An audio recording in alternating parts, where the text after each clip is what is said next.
Je vous raconte ma plus pire journée en tant qu'e-commerçant africain. Donc, restez jusqu'à la fin. C'était un dimanche et à ce moment, je ne travaillais pas encore avec une closeuse.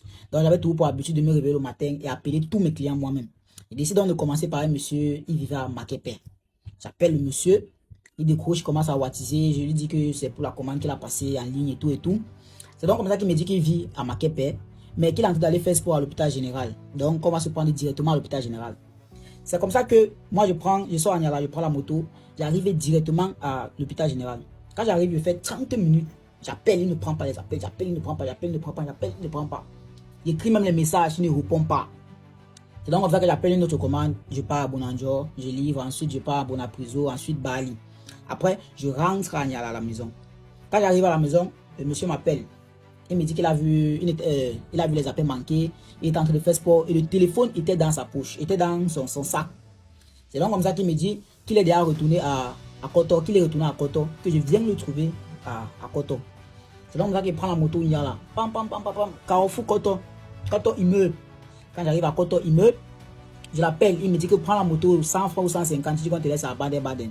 Quand j'arrive à Baden-Baden, je l'appelle, il dit que je l'appelle, il ne prend pas tous les appels. Il a fait peut-être 30 minutes, j'appelais sur WhatsApp, Facebook, j'appelais partout. Après, moi, il prend les appels, il dit qu'il était occupé, qu'il arrive et tout et tout. Il fait encore 30 minutes avant d'arriver. Pendant ce temps, j'avais les commandes. Mais comme j'avais commencé la commande, je voulais une fois terminer avant d'aller faire les autres commandes. C'est donc comme ça que le monsieur sort.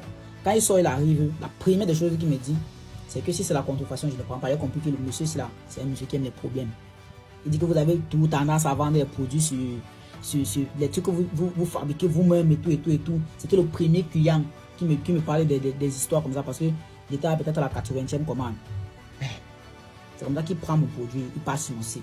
Il regarde, il dit que ça c'est la contrefaçon, c'est pas la même chose. Il commence à regarder. Moi, je parlais pas, je le regardais seulement. Après, il me remet. Quand il m'a remis, la façon qu'il a regardé, il voulait directement se tourner, mais là, il s'est calmé.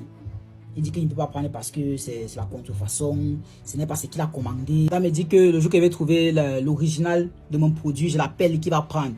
Mais je suis resté comme ça. Le gars se tourne pour partir. Il est cintré. Que tu pars où? Mon transport. Donc, au début, vous voyez que il voit que ça change une fois. Non? Que mon transport.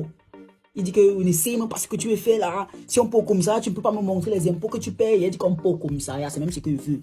Il fait comme s'il veut me mettre au sol. Il fait comme s'il veut me mettre au sol.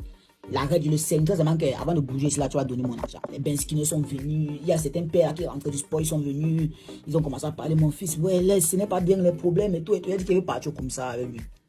C'était celui-là ici là, non. Il va voir ma vidéo. Il avait commandé mon produit. Il a vu la vidéo. La publicité était ici sur TikTok. C'est qui ici, non? Il va voir la vidéo aussi là. Il avait prévu de faire quelque chose. Donc il allait prendre le numéro là, non? Il allait sponsoriser ça sur Facebook. Même pour une semaine. Il allait jeter la SIM là. Et ça m'a dit que non, ça ne sert à rien. Mais le jour-là, même, tu as eu la chance. Il avait eu la chance que j'avais très bien vendu. Donc quand je suis rentré au jour-là, non, les nerfs sont partis. C'est que comme il rentrait là, il m'a scié, il faisait une campagne publicitaire. Il faisait même, il dit que même 3 ensembles de publicité, c'est même pour lui. Il met $1 sur ça. Comme s'il allait jeter la SIM là.